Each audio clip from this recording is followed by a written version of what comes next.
I Oh, found were my we entire supposed to be life thrown moved into by a trash that, bag Mother? behind my own It house. was simply riveting. Not broken dishes. Truly. Not old papers. I'm My just photo kidding, album. mostly. 40 years of birthdays, Christmas mornings, the day my Pass husband the held our potatoes, will daughter you? for the first time, all crumpled together like they meant nothing. My hands were shaking as I pulled it out, wiping off the dirt, flipping through the pages.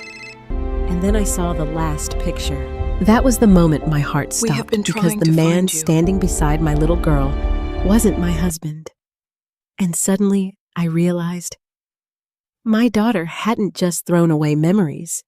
She was trying to bury the truth. If this story made your heart tighten even a little, please take a moment to like the video and subscribe.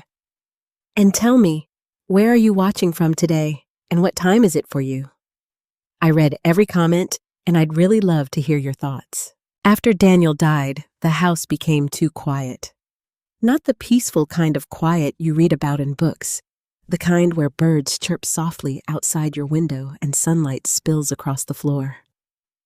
No, this was the kind of quiet that pressed against your ears, that made every clock tick sound like a reminder of what you had lost. 42 years of marriage, and suddenly I was alone in a house that still smelled like his aftershave. I used to sit in the living room every morning with my coffee, staring at the armchair across from me. His chair. I never moved it. I couldn't. It felt like if I did, I'd be admitting he wasn't coming back. That was when Lauren called. "I think I should move in with you for a while, Mom," she said, her voice steady, almost too steady. "You shouldn't be alone right now." At the time, I thought it was kindness. Looking back now, I'm not so sure. Lauren had always been independent. Even as a child, she never clung to me the way other kids did to their mothers. She was sharp, focused, always planning her next step. By 38, she had built a career in marketing, lived in a sleek apartment in Columbus, and rarely came home except for holidays. So when she offered to move back in, I told myself it was love. The first few days felt almost comforting. She filled the silence with movement phone calls, typing on her laptop, the hum of her voice as she spoke to clients. She rearranged the kitchen so she could work more efficiently, as she put it. She brought in new groceries, threw out expired cans, wiped down shelves I hadn't touched in weeks. "You need structure, Mom," she told me one afternoon, standing in the doorway with her arms crossed. "You can't just sit around all day living in the past." I smiled, even though her words stung more than I let on. "I'm not living in the past," I said softly. "I'm remembering."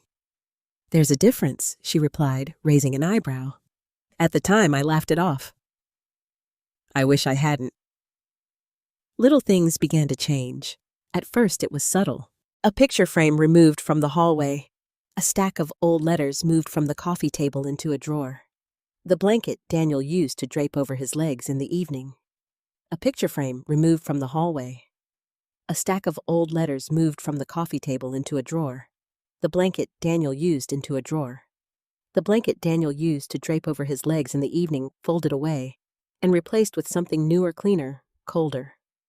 "Mom, this stuff is outdated," Lauren said one morning as she carried a box toward the garage.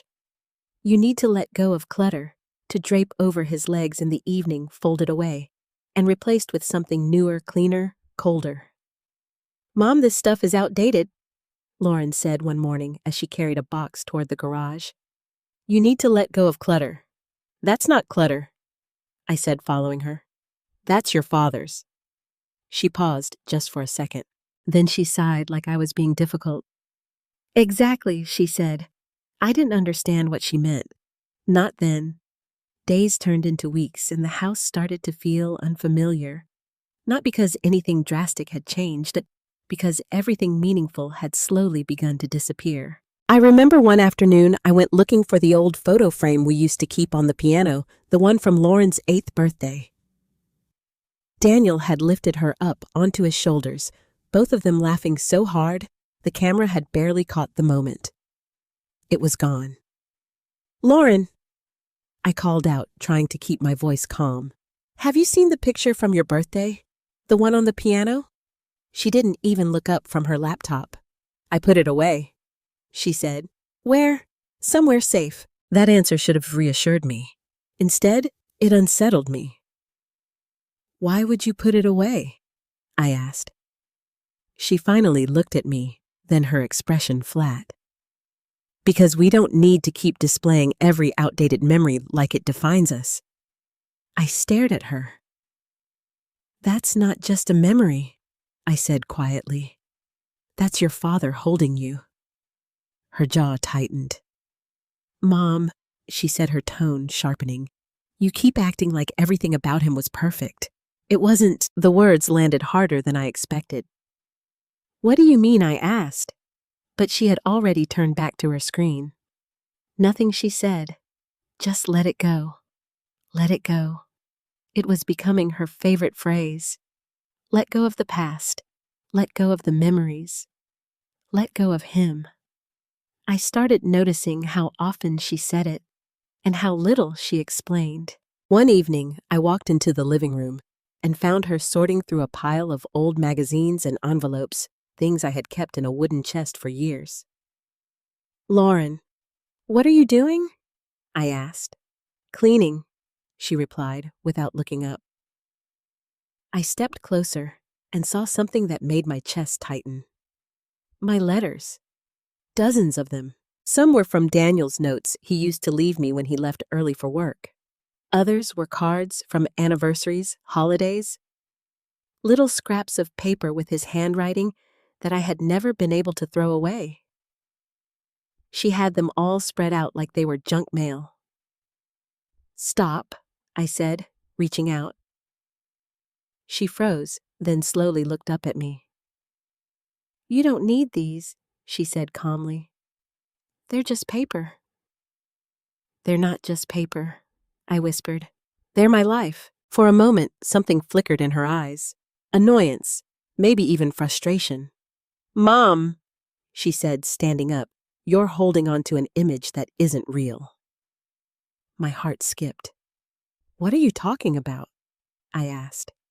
She exhaled sharply, like she had said too much. "Nothing," she muttered. "Forget it." But I couldn't forget it, because that wasn't the first time she had said something like that, and it wouldn't be the last. Over the next few days, I started paying closer attention. The way she avoided talking about Daniel. The way her tone changed whenever his name came up. The way she quietly removed anything that reminded me of him. It wasn't just about cleaning. It was about erasing, and I didn't understand why. One night, as I lay in bed staring at the ceiling, I replayed her words over and over in my mind. "You never really knew Dad." The sentence echoed in the darkness. What did she mean by that? I had been married to that man for over 4 decades. I knew his laugh, his habits, the way he liked his coffee, the stories he told when he was tired. I knew him. Didn't I? But then, like a whisper creeping in from somewhere I didn't want to look, I remembered something. A night years ago when Daniel had come home later than usual. He had said it was work. I hadn't questioned it. Another time when the phone rang and he stepped outside to answer, his voice low, almost cautious. At the time, I trusted him completely. I never asked questions. Because love, real love, doesn't look for cracks. It believes. I turned onto my side, my chest tight. No. I shook my head in the dark. Lauren was wrong. She had to be. Daniel loved us. He loved me. He loved her. He would never. I stopped the thought before it could finish. Because for the first time in my life, I wasn't entirely sure. And that was the moment something shifted inside me. Not a full realization. Not yet. Just a small, unsettling crack in the story I had told myself for years. A crack that my daughter seemed determined to widen. and I had no idea why. But deep down, I could feel it. Whatever truth Lauren was trying to bury. It wasn't just about the past. It was about something she was afraid I might finally see. The shift didn't happen all at once. If it had, I think I would have fought back harder. But Lauren was clever. She always had been. She didn't tear my world down in one blow. She dismantled it piece by piece, quietly, carefully, until one day I looked around and barely recognized the life I had built. It started with words. Small ones at first, outdated, clutter, unnecessary. That's what she called the things I had spent a lifetime holding on to. But then the words changed. One afternoon, we were sitting at the kitchen table. I had just made tea the way Daniel liked it, too strong with a splash of milk, and I don't know why I did it. Maybe habit, maybe comfort. Lauren watched me as I poured it. "You still make it like that?" she asked. I smiled faintly. "Your father always said, Mom," she cut in sharply. "You don't have to keep bringing him into everything." The words hit harder than I expected. "I'm not bringing him into everything," I said quietly. "He was part of everything." She leaned back in her chair, arms crossed. "That's exactly the problem." I stared at her, confused. "What problem?" She hesitated, like she was deciding whether to say something. Then she shook her head. "Forget it." "No," I said, my voice firmer this time. "Don't say something like that and then walk away. What do you mean?" For a moment, the room felt smaller, tighter. Lauren looked at me with something I couldn't quite name. Not anger, not sadness, something colder. "You've spent your whole life pretending things were perfect," she said. My chest tightened. "We were happy," I replied. She gave a small, humorless laugh. "You were comfortable," she corrected. "That's not the same thing." I felt my hands begin to tremble slightly, so I set my cup down before I spilled it. "Your father loved us," I said. There it was again, that flicker in her eyes. Frustration. Almost disbelief. "Did he?" she asked. The question hung in the air like a storm cloud. "What kind of question is that?" I whispered.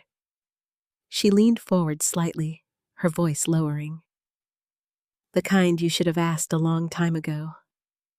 Something inside me recoiled. "No," I said, shaking my head. "I knew him. I lived with him for over 40 years. "Exactly?" she said quickly. "You lived with him. But did you really know him?" The same sentence. The same tone. "You never really knew Dad." It echoed again in my mind, louder this time. I felt a strange chill run through me. "Why do you keep saying that?" I asked. She opened her mouth, then closed it again. For a moment, I thought she might finally tell me something, but instead, she stood up. "It doesn't matter," she said. "It's over now anyway." Over, like it was something finished, something buried. "Lauren," I said, standing as well. "You're talking about your father?" She turned to face me fully now. "And you're talking about a version of him that doesn't exist," she snapped. The words cut deeper than anything she had said before. I felt my throat tighten. "You don't get to rewrite him," I said, my voice shaking despite my effort to stay calm. "You don't get to come in here and tear apart everything I remember." "I'm not rewriting anything," she shot back. "I'm just not pretending anymore." Pretending. The word landed like a weight. "What do you think I've been pretending?" I asked, almost afraid of the answer. She looked at me for a long moment, and then, just as suddenly as the anger had come, it disappeared. She sighed, rubbing her temples. I don't want to do this right now, she muttered, but I couldn't let it go. You don't get to decide that? I said quietly. You've been saying things like this for weeks. Either you tell me what you mean, or you stop saying it. Silence. Heavy, uncomfortable silence. Finally, she shook her head. You wouldn't understand, she said. Try me, I wanted to say. But something in her expression stopped me. It wasn't just frustration anymore. It was something guarded, like she was protecting something or hiding it. And for the first time, a thought crossed my mind that made my stomach turn. What if she wasn't just angry? What if she was afraid? That night, I couldn't sleep. I lay in bed staring at the ceiling again, replaying every word she had said. You've spent your whole life pretending. You never really knew him. What if she's right?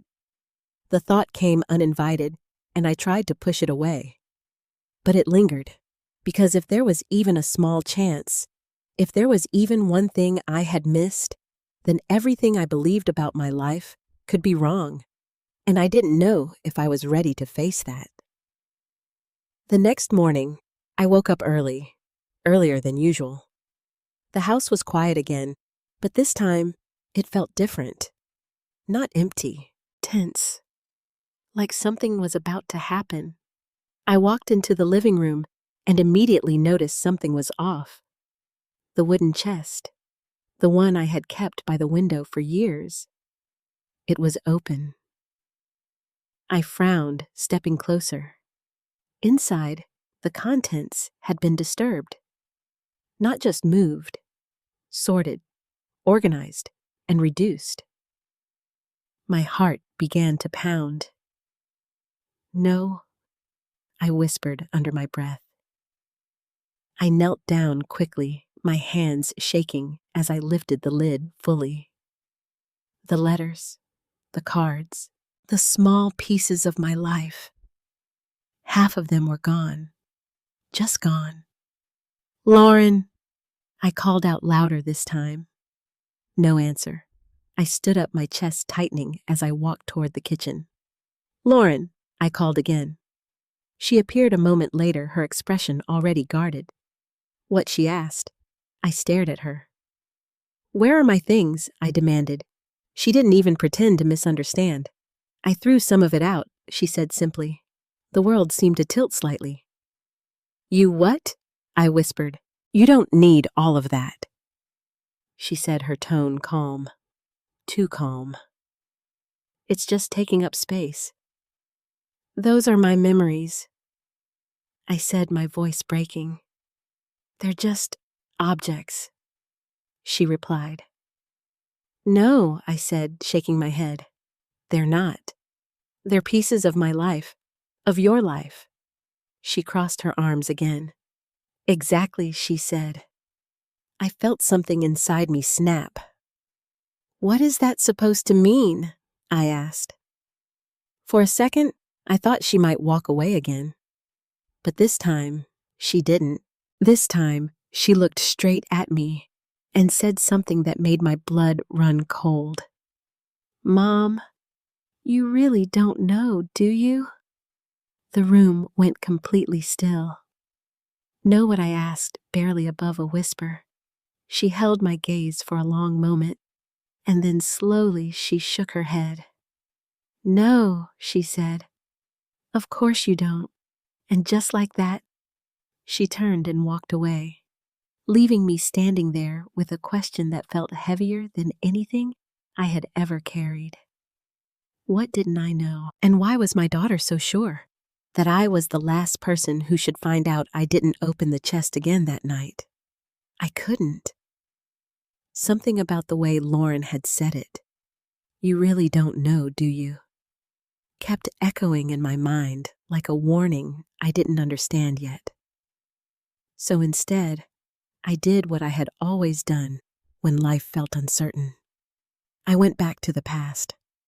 Not the version Lauren was trying to erase, but the one I had lived. the one I trusted. I made myself a cup of tea the next morning and sat by the window holding the warm mug between my hands. The house was quiet again.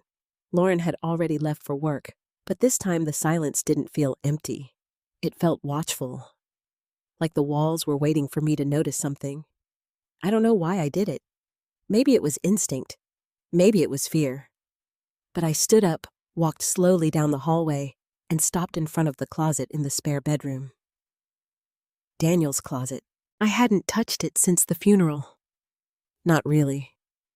I had opened it once or twice, just to breathe him in, to let the faint scent of his cologne remind me that he had been real, that he had existed, that he had loved me. But I had never gone through it, not properly. My hand hovered over the doorknob for a moment before I turned it. The door creaked softly as it opened. Everything was exactly where he had left it. His jackets hung neatly on the left side, still arranged by color, like he always insisted. His shoes were lined up below polished, even though no one had worn them in over a year. I stepped inside slowly, my chest tightening. "Daniel," I whispered, though I didn't know why. There was no answer, of course, just the faint hum of the house settling around me. I reached out and touched one of his shirts, letting the fabric slip between my fingers. For a moment, everything felt normal again, like if I turned around quickly enough, he might be standing there behind me, smiling the way he used to. But then I remembered Lauren's voice. "You never really knew him." And just like that, the comfort disappeared. I swallowed hard and forced myself to keep going. If there was something I didn't know, if there was even a chance Lauren wasn't just lashing out, then I had to find it. I started with the obvious, his dresser. The top drawer held the usual things: watches, cufflinks, the small leather wallet he had stopped using years before. I picked it up, turning it over in my hands. Inside, there were old receipts, a faded photograph of the three of us, and a few folded bills. Nothing unusual. Nothing that told me I had been wrong about the man I loved. I moved to the second drawer. T-shirts, undershirts, socks, all folded with the same care he had always taken. My hands slowed. This felt wrong, like I was intruding on something sacred, but I didn't stop. I couldn't. The third drawer was different. It stuck slightly when I tried to open it, like something inside was catching. I pulled a little harder, and it slid open with a soft scrape. Inside were things I hadn't seen before. Not clothes, not everyday items. Papers, neatly stacked, organized. My heart began to beat faster. "Why didn't I know about this?" I murmured. I reached in carefully and lifted the top folder. Insurance documents, property papers, things Daniel had always handled himself. I had trusted him with all of it. I never asked questions. Because I didn't need to. Because we were a team. Because that's what marriage was supposed to be. Right? I set the folder aside and picked up another. More documents. Bank statements. Nothing unusual. Nothing that explained Lauren's behavior. I exhaled slowly, feeling a small sense of relief begin to settle in. Maybe this was all in her head. Maybe she was just angry. Maybe... My fingers froze. There was something at the bottom of the drawer. Something that didn't belong with the rest. A single envelope, older than the others. Worn at the edges like it had been handled more than once. My name was written on the front. Not in my handwriting. In his. Harvey. My breath caught in my throat. Why had I never seen this before? I hesitated. For a long moment, I just stared at it, my mind racing. If this had been here all along, why hadn't he given it to me? Why hide it? My heart began to pound so loudly I could hear it in my ears. This was it. This was the moment, the one Lauren had been circling around, the one she refused to explain. My hands trembled as I picked up the envelope. It felt heavier than it should have, like it carried more than just paper. I turned it over slowly. The seal had already been broken. That stopped me cold. Someone had opened it. Not me, not Daniel. That only left one person. "Lauren," I whispered. Of course. Of course she had seen it. That's why she had been acting this way.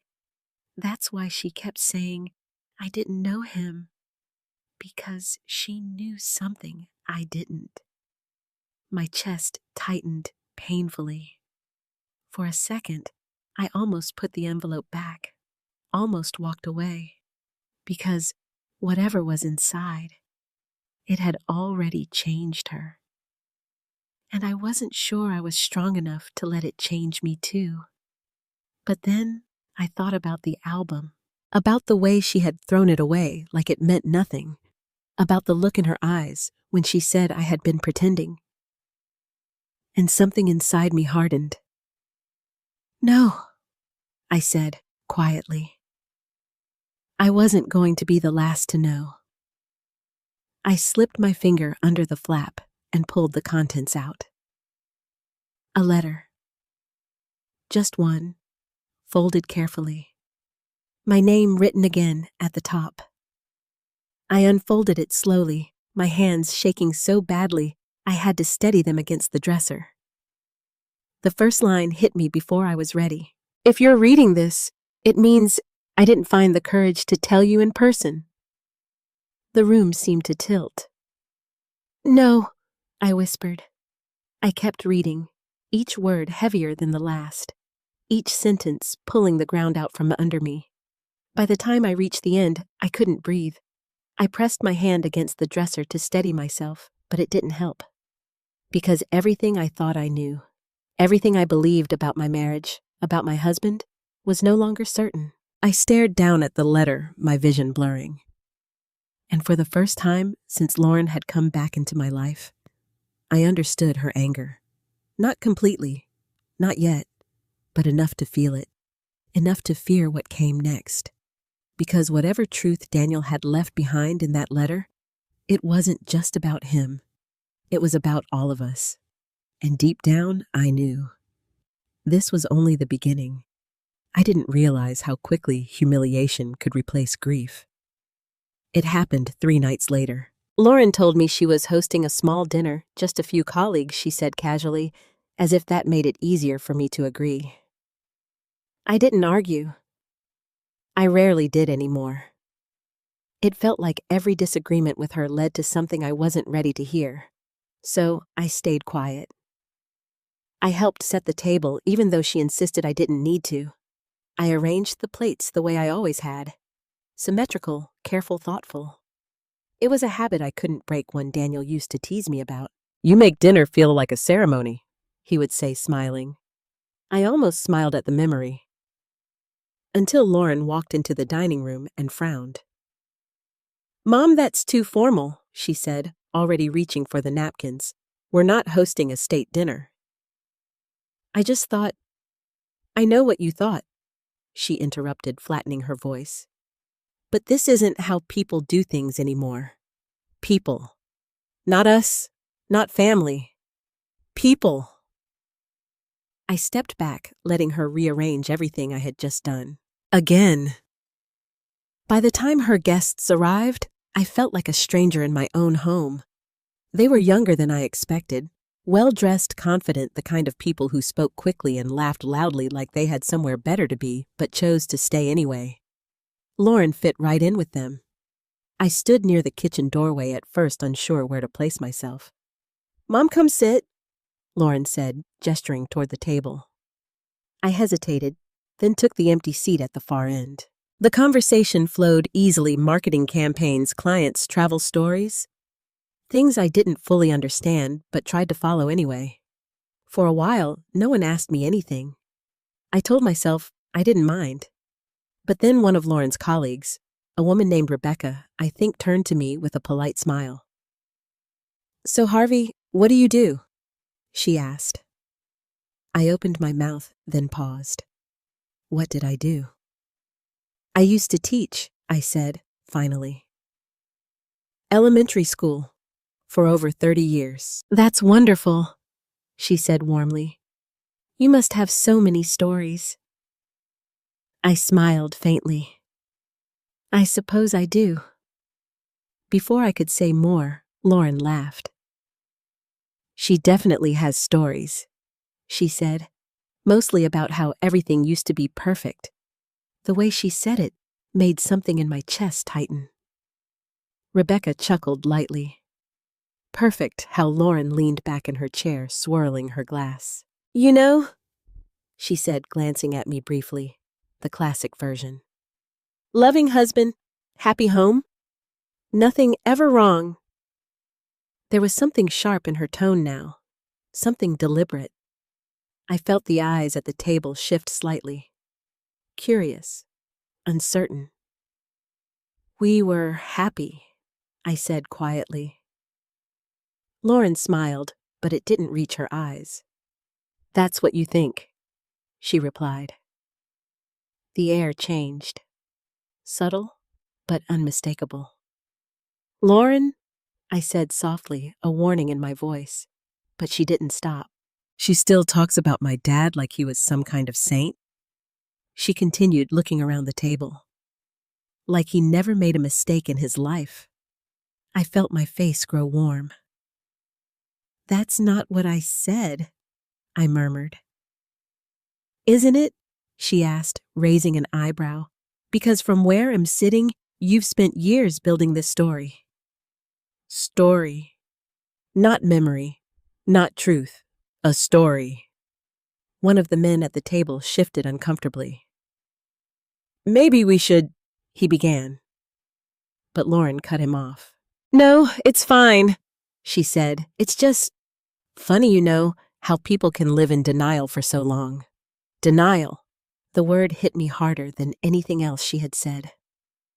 I am not in denial, I said, my voice trembling despite my effort to stay calm. Lauren tilted her head slightly. Then what would you call it? She asked. Silence fell over the table. Heavy, suffocating. I looked around, suddenly aware of how exposed I felt. Like I had been placed on display. Like my life, my marriage, my memories were being examined and dismissed all at once. You're embarrassing me, I said quietly. The moment the words left my mouth, I regretted them. Because Lauren didn't flinch. She didn't apologize. If anything, her expression hardened. No, Mom, she said, her voice colder than I had ever heard it. You've been embarrassing yourself for years. I'm just the first one willing to say it out loud. Something inside me cracked. I pushed my chair back slightly, my hands gripping the edge of the table. That's enough, I whispered. But she wasn't finished. You keep holding on to this version of Dad like it defines everything, she continued. Like if you let go of it, your whole life falls apart. My vision blurred slightly. And maybe it should, she added. The words echoed in my ears. Maybe it should. I stood up. I'm done, I said, my voice barely steady. No one tried to stop me. I walked out of the dining room, down the hallway, and into the bedroom, closing the door behind me with shaking hands. For a moment, I just stood there, listening, waiting for anyone to come after me. But no one did. Their voices continued faintly down the hall. Laughter, conversation. Like nothing had happened. Like I hadn't just been torn apart in front of strangers. I sat down on the edge of the bed, my chest heaving. What is happening? I whispered to the empty room. This wasn't grief anymore. This wasn't just Lauren being difficult. This was something else, something deeper, something intentional. She wasn't just questioning the past. She was trying to destroy it, and I didn't understand why. Unless The thought came slowly, reluctantly, unless she believed it deserved to be destroyed. My mind drifted back to the letter, to Daniel's handwriting, to the words I had barely managed to read before everything inside me started to unravel. He had known something he never told me, something Lauren had already discovered. And now she was forcing me to face it, not gently, not with care, but in the most painful way possible, by stripping away everything I thought was real. I wiped at my eyes, not even realizing when the tears had started. "No," I said under my breath. There had to be more. There had to be something I was missing. Because no matter what that letter said, no matter what Lauren believed, I couldn't accept that my entire life had been a lie. I just couldn't. But deep down, a small, quiet voice whispered something I didn't want to hear. What if it wasn't your life that was a lie? What if it was the version of it you chose to believe? I pressed my hands against my face, trying to push the thought away. But it stayed. And for the first time since Lauren had come back into my home, I wasn't just hurt. I was afraid that whatever truth she was dragging into the light was going to break me in ways I wasn't ready for. I didn't go back to the dining room that night. I stayed in my bedroom, sitting on the edge of the bed long after the house had quieted down. At some point, Lauren's guests left. I heard the front door open, then close. Laughter faded. Silence returned. But it wasn't the same silence as before. This one felt fractured, like something had broken and the pieces were still settling. I didn't cry right away. That surprised me. After everything Lauren had said, after the way she had looked at me like I was something to be corrected instead of someone to be loved, you would think I would have fallen apart. But I didn't, not yet. Instead, I just sat there, staring at my hands, replaying every word. You've been embarrassing yourself for years. You're living in denial. You never really knew him. I pressed my lips together tightly. No, I whispered. But the word didn't carry the same certainty it once had. Because now there was the letter I hadn't finished reading. The letter I had folded back too quickly, like touching it for too long, might burn me. I stood up slowly and walked to the dresser where I had placed it earlier. For a moment, I just looked at it. That single piece of paper had changed everything. Or maybe it had revealed everything. My hands trembled as I picked it up again. You need to know, I murmured to myself. Because whatever Daniel had written in that letter, Lauren already knew. And she had built her anger on it, her resentment, her need to erase everything. I unfolded the letter carefully, forcing myself to breathe as I read. Harvey. If you're reading this, it means I didn't find the courage to tell you in person. And for that, I'm sorry. I closed my eyes briefly. Why didn't you tell me? I whispered. But there was no answer, only the words in front of me. I kept reading. There are things about our life about Lauren that I should have shared with you years ago. Not because I wanted to hurt you, but because you deserved the truth. My chest tightened painfully. Truth. The word felt heavier now, more dangerous.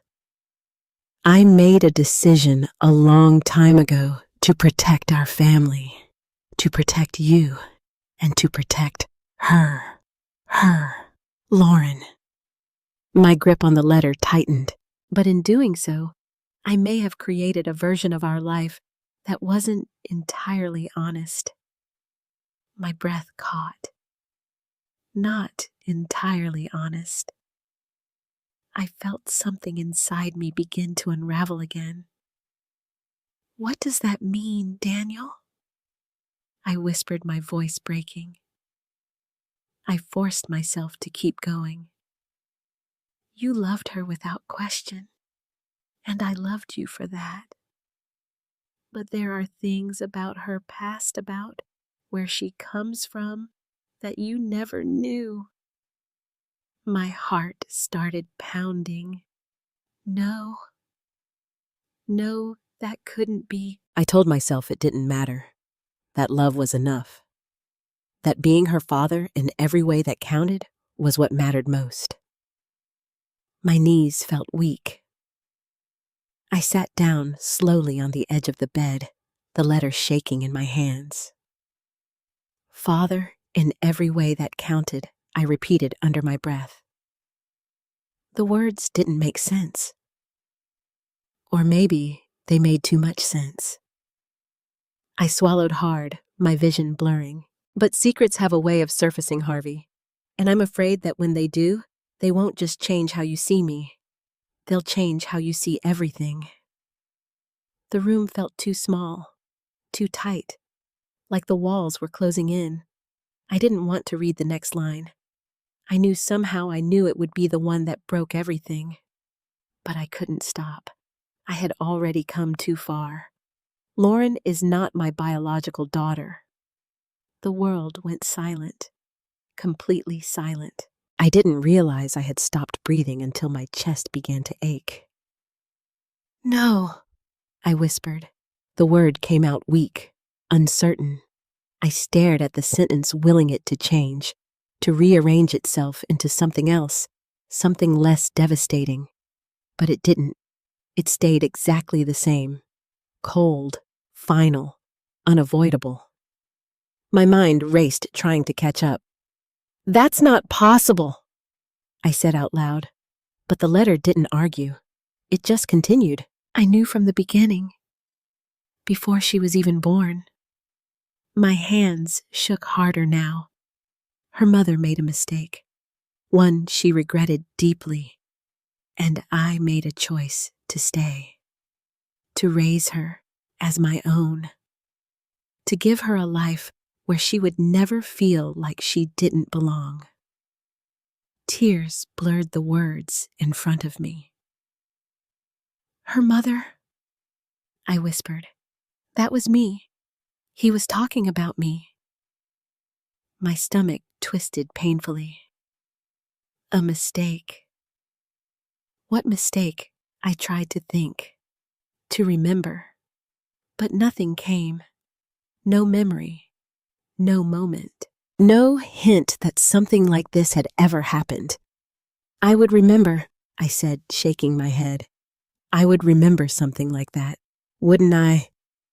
The doubt crept in before I could stop it. I looked back down at the letter, my heart racing. I don't know if she ever found out. I hoped she wouldn't. I hoped she would grow up believing she was ours in every way. A sob caught in my throat. She knows, I whispered. Of course she knows. That's why she's like this. That's why she looks at me like I'm a stranger. Because to her, I am. I wiped at my face, my thoughts spinning. But if she's not his? I whispered. Then who? The answer came immediately. Uninvited, unwanted, Victor, the man in the photo, the man I had never recognized, the man Lauren had tried so hard to dismiss. My hands went cold. No, I said again, but this time there was no strength behind it, because deep down I already knew. That picture, that look, that connection. It hadn't been nothing. It had been the truth. And I had missed it all these years. I lowered the letter slowly, my entire body trembling. Everything made sense now. Lauren's anger, her bitterness, her need to erase the past, because the past wasn't what I thought it was. It wasn't a perfect family. It was a secret, a lie wrapped in love, and she had been living with that truth, while I had been living in a memory. I pressed my hands against my face, the tears finally coming. Not just for Daniel, not just for Lauren, but for myself. For the woman who had believed so completely that she never thought to question anything. I didn't know, I whispered. And for the first time, I understood what Lauren had been trying to tell me. Not with kindness, not with patience, but with anger. Because sometimes the truth doesn't come gently. Sometimes it's thrown at you, like a photo album in the trash, and you're left to piece together the life you thought you had. I didn't sleep that night, not even for a moment. The letter stayed in my hands long after the words stopped making sense. I must have read it 10 times, maybe more each time, hoping I had misunderstood something, skipped a line, imagined a meaning that wasn't really there. But it never changed. The truth didn't soften. Lauren was not Daniel's daughter. And somehow, I had never known. By morning, the exhaustion settled into my bones, but my mind refused to rest. Every thought circled back to the same question. How could I not know? I heard Lauren moving around in the kitchen before I even got out of bed. The sound of cabinets opening, dishes clinking, normal, everyday sounds. But nothing felt normal anymore. I stood up slowly, the letter still folded in my hand, and walked down the hallway. She was standing at the counter, pouring herself coffee like nothing had happened, like she hadn't shattered my entire world without even trying. "Lauren," I said. My voice sounded different, stronger maybe, or just emptier. She glanced at me briefly, then looked back at her mug. Mourning like she hadn't shattered my entire world without even trying. "Lauren," I said. My voice sounded different, stronger maybe, or just emptier. She glanced at me briefly, then looked back at her mug. "Mourning," she said. "Just that. Mourning, like we were strangers passing in a hallway." I stepped closer, my heart pounding. "We need to talk." She let out a quiet breath like she had expected this. "I'm busy," she replied. "No," I said, firmer this time. "You're not—" That made her look at me, really look at me. And for the first time in weeks, she didn't look annoyed. She looked cautious. I held up the letter. Her expression changed instantly. There it was. Recognition. Tension. Something tight and guarded behind her eyes. "You found it," she said quietly. Not a question. A statement. I swallowed hard. "You already read it." She didn't deny it. Of course she didn't. "That's why you've been acting like this," I continued. "That's why you've been tearing everything apart." She set her mug down slowly. "I'm not tearing things apart," she said. "I'm just not pretending anymore." The same words. But now I understood what they meant. Pretending, I echoed, my voice trembling. "You think I was pretending?" "I think you didn't know," she said. The bluntness of it hit me like a slap. "I didn't know because no one told me." I snapped. "Not your father. Not you." Her jaw tightened. "He wasn't my father," she said. The words landed like a knife. I flinched, unable to hide it. "Yes," I said, my voice breaking. "He was. Maybe not biologically, but he raised you. He loved you. You don't know that." She cut in sharply. My chest tightened. "I do know that," I said. "I lived it. You lived your version of it," she replied. Silence filled the space between us. Heavy, unforgiving. I took a step closer, my hands shaking. "Then tell me your version," I said. "Because right now, all I have is a letter and a lifetime of memories that don't match it. She looked away. For a moment, I thought she might refuse, might walk away like she always did when things got too real. But this time, she stayed. "You really want to know?" she asked quietly. "Yes," I said without hesitation. "I deserve that much." Her eyes met mine again, and something in them shifted. Not anger, not exactly, something deeper, something wounded. "I found out when I was 16, she said. The words came slowly, like each one carried weight. "I wasn't supposed to. I was looking for something else. College papers, I think. And I found a box in Dad's closet."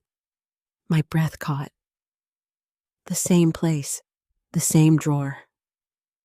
"I read everything," she continued. "The documents, the letters, things he never meant for me to see." Her voice stayed steady, but I could hear something underneath it, something fragile. "I thought it was a mistake at first," she said, "some kind of misundering. But the more I read, the more it made sense. I felt my stomach twist." "You didn't tell me," I whispered. She let out a short, bitter laugh. "Tell you what she asked, that my entire life was built on a lie, that the man I called my father wasn't really my father, that my own mother didn't even know." I flinched again. "I didn't lie," I said. "I didn't know." "That's the point," she snapped, her voice rising for the first time. "You didn't know anything?" The words echoed in the kitchen. "You trusted him so completely that you never questioned anything." She continued. "You built this perfect image in your head, and you stayed there, even when things didn't make sense." I shook my head, tears stinging my eyes. "You think I should have doubted him?" I asked, "after 40 years. After everything we went through together? I think you should have seen the truth," she said. "And what truth is that?" I demanded. She hesitated. Just for a second. Then she said it. That he wasn't the man you thought he was. The words settled between us like something final. I felt my heart crack all over again. "He stayed," I said quietly. "He chose to stay. He raised you as his own." "That's not nothing, Lauren." She looked at me, her expression unreadable. "It's not everything either," she said. Silence fell again. I searched her face, trying to understand, trying to find the little girl I used to know, the one who used to run into Daniel's arms laughing, calling him Daddy like there was no question in her mind. "Did you ever ask him?" I said softly. "About any of it?" Her gaze dropped. "No," she admitted. "Why not?" She shrugged, but it felt forced. "What was the point?" she said. He had already made his choice. "And you made yours," I said. Her eyes snapped back to mine. "What does that mean?" "It means you decided what this all meant without ever hearing his side," I said. "You decided he was a liar, that everything was fake." Her expression hardened. "And you decided everything was perfect," she shot back. We stood there facing each other across years of silence and misunderstanding. Two people who had lived the same life, but seen it completely differently. I took a slow breath. "Lauren," I said gently, "that man loved you. I know he did." "You don't know that," she repeated. "I do," I insisted, because I saw it. Every day. In the way he looked at you, the way he cared for you, the way he showed up for you. Or maybe she interrupted quietly. "He was just making up for something." The words stopped me cold, making up for what I asked. She held my gaze. For not being who he was supposed to be, my chest tightened painfully. "No," I whispered. "That's not what it was." But even as I said it, I wasn't as certain as I used to be. And that terrified me more than anything. Because if Lauren was right, if even a part of what she believed was true, then the man I had loved, the man I had trusted with everything, was someone I had never fully known. And I didn't know which was worse, the truth itself, or the fact that my daughter had been carrying it alone for years. I didn't say anything after that.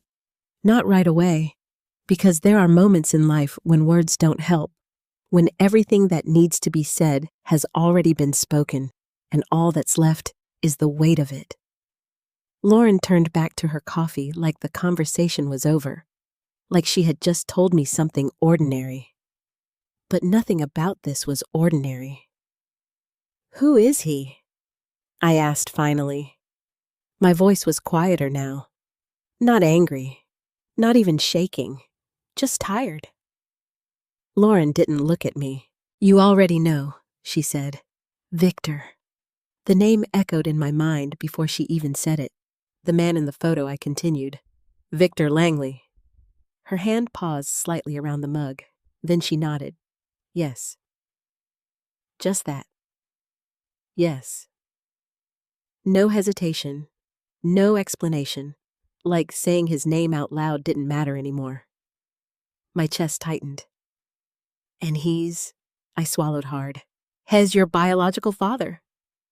This time, she looked at me. And for the first time, since this all began, there was no resistance in her expression. No anger. Just something heavy. "Yes," she said. The confirmation hit harder than I expected, even though I already knew, even though the letter had told me. Hearing it from her made it real in a way nothing else had. I gripped the back of the chair beside me to steady myself. "How long?" I asked. "I told you," she replied. "Since I was 16.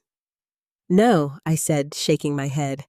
"I mean, how long was he in our lives?" That question lingered, because it wasn't just about biology. It was about presence, about history, about everything I had missed. Lauren hesitated. "Long enough," she said. "That's not an answer." I pressed. She sighed, setting her mug down again. "He was around when I was little," she admitted. "Not all the time, but enough that people noticed." People noticed, but I didn't. The realization made my stomach twist. Why didn't I notice? I whispered. Lauren let out a breath that sounded almost like disbelief. "Because you didn't want to," she said. The word stung. "I would have noticed something like that," I insisted weakly. "Would you?" she asked. Her tone wasn't mocking. It was questioning, and that made it worse. "You trusted Dad completely," she continued. "You never questioned where he was, who he talked to, what he was doing." "Because I trusted him," I said again. "And that's exactly why you missed it," she replied. I shook my head, my thoughts racing. No, that doesn't make sense. If Victor was around, if he was that close, why wouldn't Daniel say something? Why wouldn't I? Because it wasn't that simple, she cut in. Silence fell again. I forced myself to breathe. "Then explain it to me," I said, "because right now, nothing about this makes sense." She looked at me for a long moment, and then slowly she spoke. "Victor wasn't just someone passing through," she said. "He was important in ways you didn't see." My chest tightened. "In what ways?" I asked. She hesitated again, then said, "He had money, influence, connections." I frowned, confused. "What does that have to do with anything?" "Everything," she replied. I stared at her. "Are you saying—" "I'm saying he was part of our lives in ways you weren't aware of," she said. "And Dad, he allowed it." Allowed it. The word felt wrong. Too deliberate. Too controlled. Why would he allow that? I asked, my voice barely above a whisper. Lauren's expression shifted slightly. Not anger, not sadness, something closer to understanding. Because he had already made his choice, she said. The same choice he wrote about in the letter, I murmured. She nodded. He chose to stay, to raise me, to keep everything together. Then why are you so angry at him? I asked. That question had been sitting inside me for days, maybe longer, and now it finally came out. If he stayed, if he loved you, if he gave you everything, why does this make you hate him? Her reaction was immediate. I don't hate him. Maybe longer. And now it finally came out. If he stayed, if he loved you, if he gave you everything, why does this make you hate him? Her reaction was immediate. I don't hate him, she said sharply. Then what is this? I asked, gesturing around the room. Because it doesn't feel like love, Lauren. It feels like you're trying to erase him. She looked away. I'm trying to erase the lie, she said. It wasn't a lie, I said. It was a choice. It was both, she replied. Her voice was quieter now, more controlled, but the tension was still there. You don't understand what it's like, she continued. To grow up thinking your life is one thing and then find out it's something else entirely. I swallowed hard. No, I admitted. I don't. Exactly, she said. We stood there again, facing each other across something neither of us fully knew how to bridge. I didn't just lose a father, she said slowly. I lost the truth. I lost the story I had built my entire identity on. Her words hit me in a way I hadn't expected. Because suddenly, this wasn't just about me anymore. It wasn't just about Daniel. It was about her. About the girl who had carried this secret alone for years. And you think throwing everything away is going to fix that? I asked gently. She didn't answer right away. Instead, she looked past me toward the hallway, toward the back of the house, toward the place where the trash bags had been. I think holding on to it makes it worse, she said. My chest tightened again. Those memories aren't the problem, I said. They're part of your life. They're part of a version of my life that wasn't real, she replied. They were real to you, I insisted. To him. To me. They were incomplete, she said. The words settled heavily between us. Incomplete. Not fake. Not entirely false. Just missing something. And maybe that was the hardest truth of all. Because it meant both of us were right. And both of us were wrong. I looked at her, really looked at her, at the exhaustion in her eyes, at the tension in her shoulders, at the way she held herself like someone who had been carrying something too heavy for too long. You've been dealing with this alone, I said softly. She didn't respond, but she didn't deny it either. Why didn't you tell me? I asked. Her jaw tightened again. Because you wouldn't have believed me, she said. That hurt more than I expected. I would have listened, I said. She shook her head. No, she replied. You would have defended him. I opened my mouth to argue, then stopped. Because she wasn't wrong. I loved him, I said quietly. I know, she said, and I still do, I added. That made her look at me again, and for a moment, something softened. Just a little, but it was there, and it gave me hope. Because maybe, just maybe, this wasn't about choosing sides. Maybe it was about learning how to live with a truth that neither of us had asked for. But before I could say anything else, Lauren spoke again. There's something else, she said. The words froze me in place.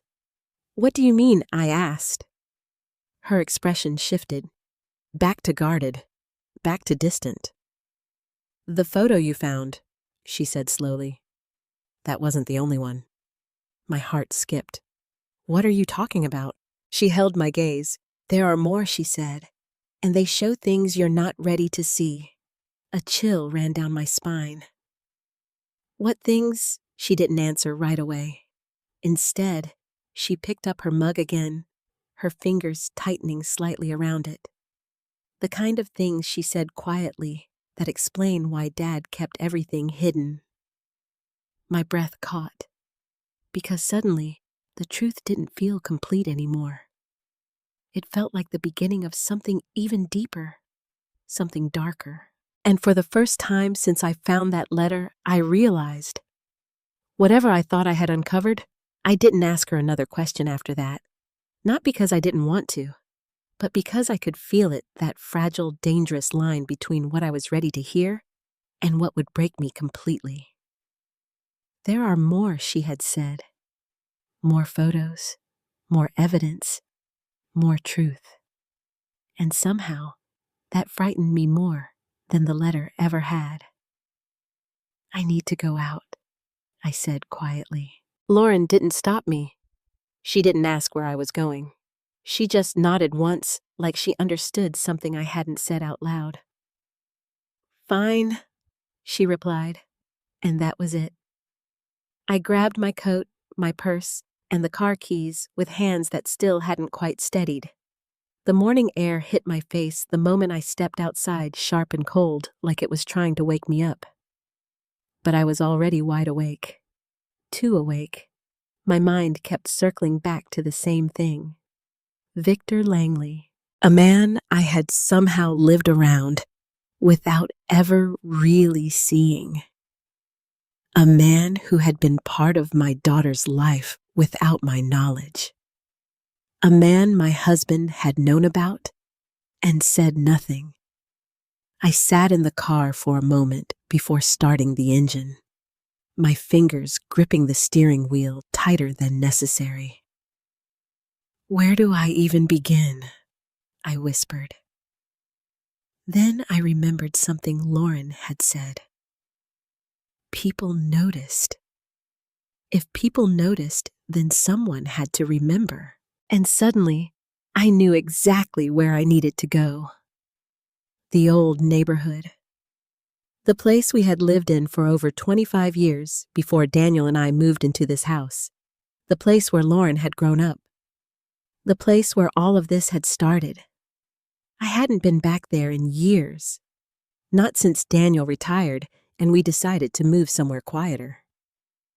But as I drove, the streets began to feel familiar again. The corner store with the faded sign. The park where Lauren used to play. The rows of houses that all looked slightly different but somehow the same. I slowed as I turned onto our old street. My chest tightened immediately. There it was, our old house. Different now, new paint, new curtains, but still unmistakably the same.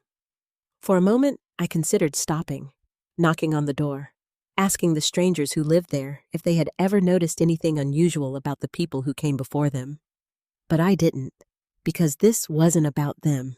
It was about the people who had known us, the people who had watched us, the people who had seen things I hadn't. I parked a few houses down and stepped out slowly. The air smelled the same. Grass, asphalt, something faintly sweet from a nearby tree. And suddenly, I felt like I had stepped back in time. Except now, everything felt different. I walked down the sidewalk, my eyes scanning the houses. And then I saw it. The white porch with the blue railing. Mrs. Patterson's house. She had lived next door to us for over a decade. She used to bring over cookies when Lauren was little. Used to sit with me on the porch and talk about everything and nothing. If anyone had noticed something, it would have been her. I hesitated at the bottom of her steps. What am I even going to say? I murmured, but my feet moved anyway. Before I could change my mind, I knocked on the door. It opened a few seconds later. And there she was. Older, of course. Grayer. But still unmistakably the same. "Harvey," she said, her eyes widening in surprise. "Is that really you?" I smiled faintly. "Hi, Margaret," I said. "I hope I'm not interrupting." "Oh, not at all," she said quickly, stepping aside. Come in, come in." It's been ages. I stepped inside, my heart racing. This was it. This was the moment I might finally hear something real. We sat in her living room for a few minutes, exchanging the usual pleasantries. So long. It had been how much things had changed, how sorry she was to Things had changed how sorry she was to hear about Daniel. I nodded, thanked her, said the right things. But my mind was somewhere else. And I think she noticed. "You didn't come all this way just to say hello, did you?" she asked gently. I hesitated. Then I shook my head. "No AR about Daniel." I nodded, thanked her, said the right things. But my mind was somewhere else. And I think she noticed. "You didn't come all this way just to say hello, did you?" she asked gently. I hesitated. Then I shook my head. "No," I admitted. Her expression softened. "What's wrong?" I took a deep breath. "I need to ask you something," I said. "Of course," she replied. "It's about the past," I continued. "About when we lived here." She leaned back slightly, her brows furrowing. "All right. Do you remember anyone visiting our house?" I asked carefully. "Someone who wasn't family. Someone who came around often." She didn't answer right away, and that silence told me everything I needed to know. "You do remember," I said. She looked at me, her expression suddenly serious. "Harvey," she began. "Please," I said quickly. "I need to know." She exhaled slowly. "I always wondered when you would ask about him," she said. My heart stopped. About who I whispered. But I already knew. "Victor Harvey," she began. "Please," I said quickly. "I need to know." She exhaled slowly. "I always wondered when you would ask about him," she said. My heart stopped. About who I whispered. But I already knew. "Victor," she said. Hearing his name out loud from someone else made everything feel more real, more undeniable. "You knew him," I said. She nodded. "Everyone on the street did," she replied. The room seemed to tilt. "Everyone," I repeated. "Yes," she said gently.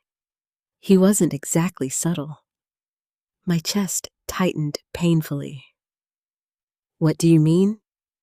She hesitated, choosing her words carefully. He choosing her words carefully. "He came around a lot," she said. "Sometimes when Daniel was home, sometimes when he wasn't. I felt like the air had been knocked out of me." "No," I whispered. "I didn't think you knew came around a lot," she said. "Sometimes when Daniel was home, sometimes when he wasn't. I felt like the air had been knocked out of me." "No," I whispered. "I didn't think you knew," she continued softly. "The way you always talked about your marriage, I just assumed." She trailed off. "Assumed what?" "That I was blind, that I was naive, that I had chosen not to see I didn't know," I said, my voice breaking. She looked at me with something that felt like sympathy, or maybe pity. "I'm so sorry," she said. I shook my head, my thoughts spinning. "How long?" I asked. She paused. "A few years," she said finally. "At least a few years. Not a moment, not a mistake. Years." I pressed my hand against my chest, trying to steady my breathing. "And Lauren?" I asked. "Did she liked him," Mrs. Patterson said quietly. "Even as a child, she would run to him when he came over." The words hit harder than anything else, because suddenly, that image in the photo made sense. The closeness, the familiarity, the way she stood beside him like she belonged there. "She knew him," I whispered. "Yes," Mrs. Patterson said. I closed my eyes briefly, the weight of it all crashing down on me. Everything Lauren had said, everything I had denied, everything I had refused to see. It was all here, waiting for me to finally face it. And now I had. But instead of clarity, all I felt was something deeper, something heavier. Because if this was true, if Victor had been there all along, then the question wasn't just what Daniel had hidden from me. It was what I had hidden from myself. I don't remember how I got back home. The drive blurred into something distant traffic lights. I didn't notice turns. I didn't consciously make streets that passed without meaning. All I could hear was Mrs. Patterson's voice. He came around a lot. A few years. She would run to him. Every word carved something deeper into me. By the time I pulled into the driveway, my hands were numb on the steering wheel. I sat there for a long moment staring at the house. My house. The place I had built a life in. The place I had believed was safe, was honest, was real. But now, it felt like a stage, a carefully arranged version of something that had never been complete. I stepped out slowly and closed the car door behind me. The sound echoed louder than it should have. Inside, the house was quiet. Too quiet. "Lauren?" I called out. No answer. Of course. She had work, a life, a reality that didn't include me the way it used to. I walked into the living room and stood there unsure what to do next. Because now I knew. Not just from a letter, not just from Lauren's anger, but from someone else. Someone who had seen it all from the outside. And that made it undeniable. "Years," I whispered. Not a moment, not a single mistake. Years of something happening right in front of me. And I hadn't seen it. Or worse, I hadn't wanted to see it. I sank slowly onto the couch, my mind racing through every memory I could grab onto. Birthdays, school events, family dinners, holidays. I replayed them all, searching for something, anything, that might look different now.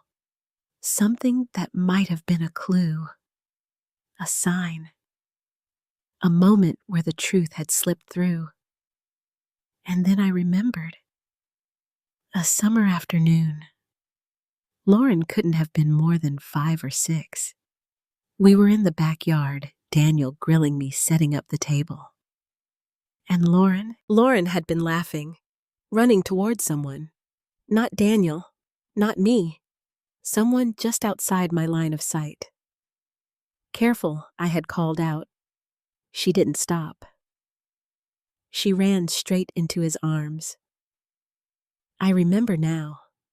I remember thinking it was one of Daniel's colleagues, or a friend, someone passing through. I didn't question it. I didn't need to, because Daniel had been there, because everything had seemed normal.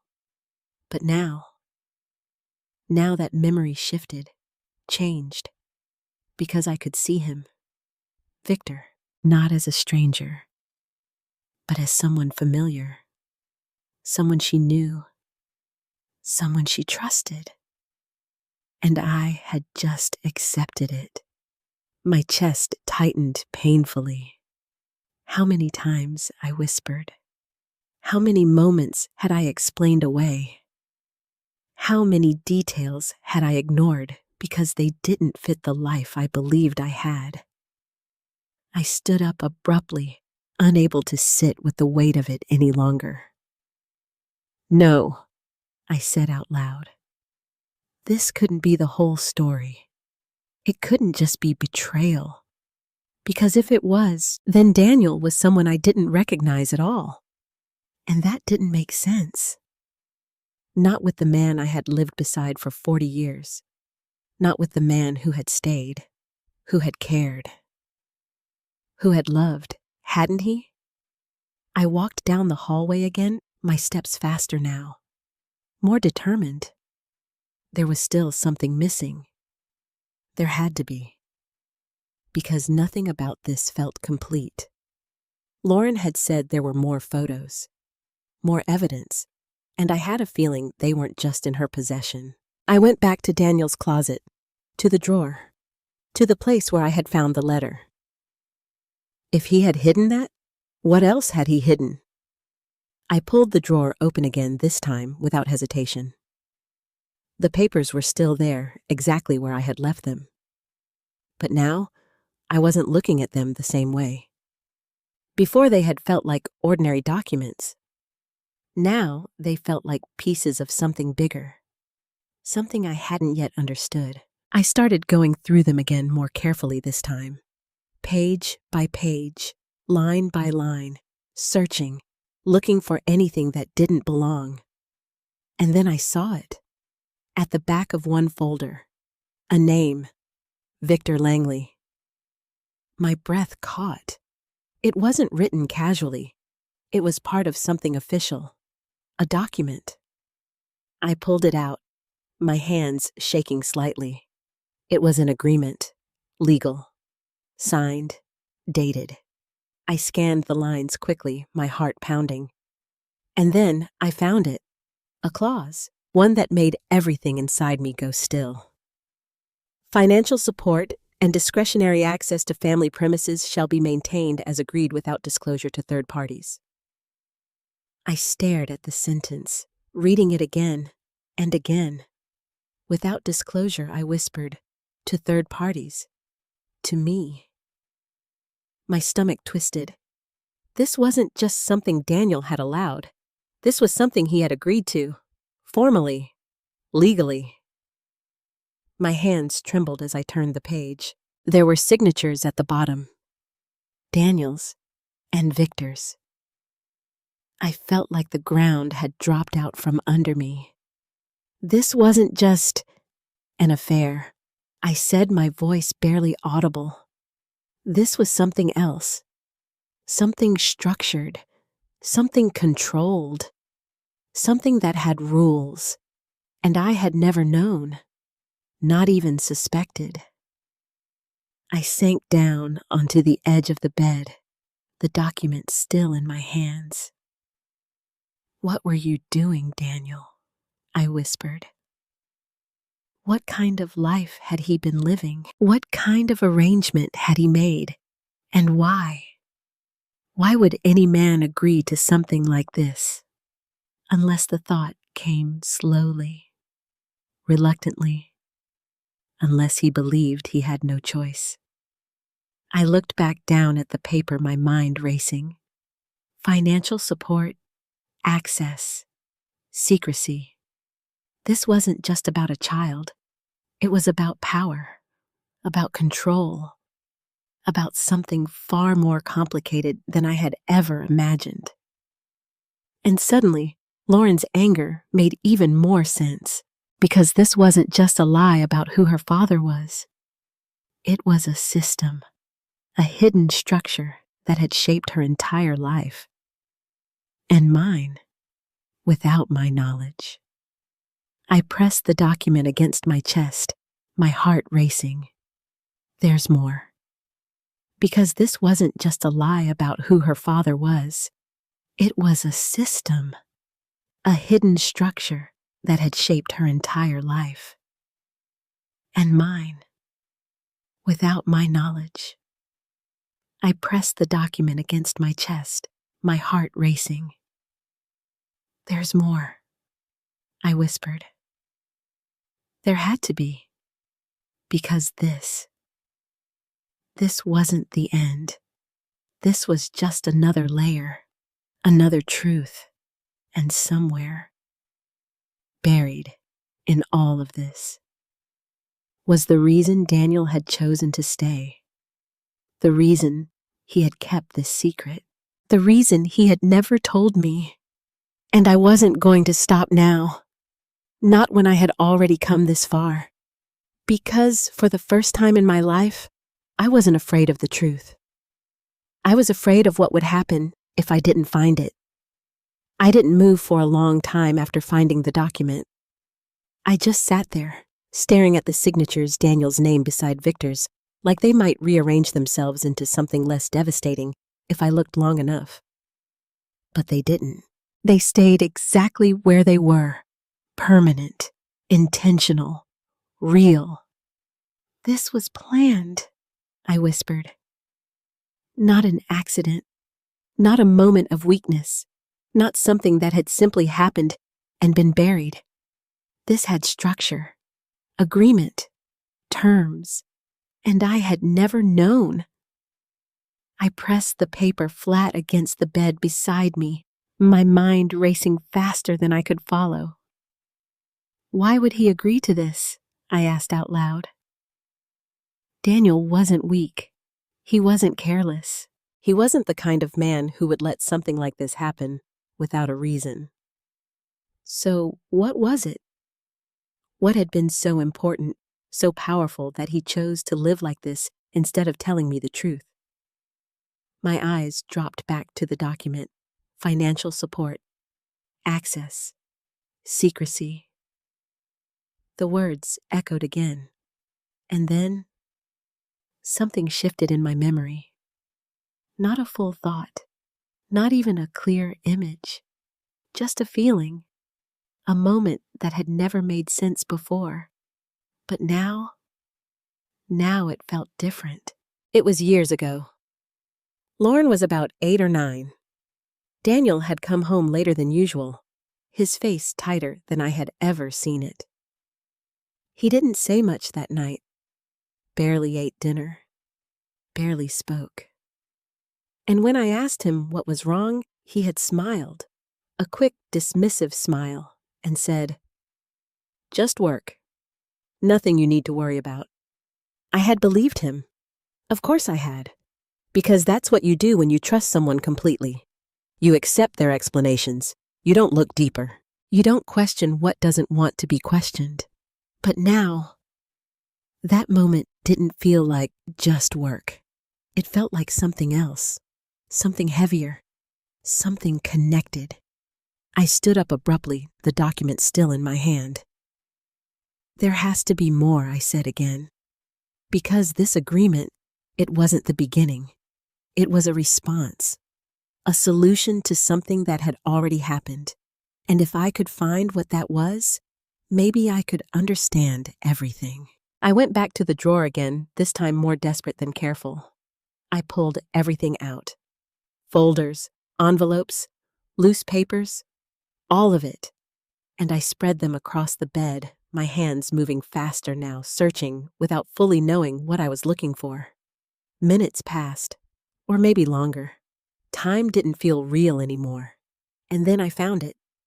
Another envelope, older, worn at the edges, tucked beneath everything else like it had been hidden deliberately. My breath caught as I picked it up. This one wasn't labeled. No names, no dates, just sealed. I hesitated because something about it felt different, heavier, more final. "This is it," I whispered. I didn't know how I knew, but I did.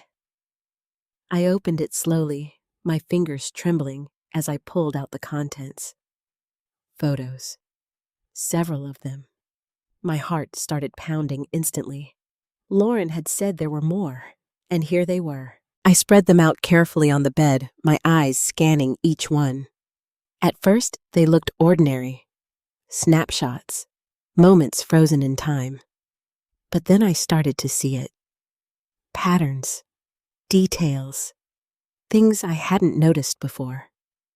Victor was in almost all of them, not always close, not always the focus, but present, watching, standing just slightly outside the center like he belonged there, but not completely. And then there were others. Photos where Daniel was there too, standing beside him, not confronting him, not questioning him, just there. The sight made my stomach twist. They knew each other. I whispered, not just aware, not just connected through circumstance. They knew each other. And that meant this wasn't hidden from Daniel. This was something he had chosen to be part of. I picked up one photo, my hands shaking. It was taken at the park. Lauren was in the middle, smiling. Victor stood to one side, Daniel on the other. And me, I wasn't in the picture. A strange detail. One I hadn't noticed before. Where was I? I whispered. Why wasn't I there? I set the photo down and picked up another. This one was different, taken indoors. A living room I didn't immediately recognize. Lauren sat on the couch, Victor beside her, and Daniel standing behind them.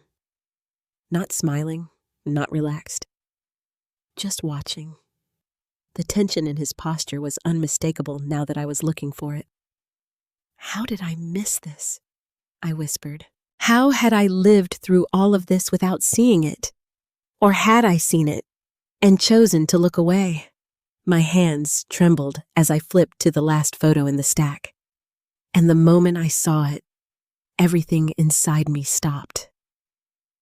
This was the photo. The one Lauren had tried to throw away. The one I had found.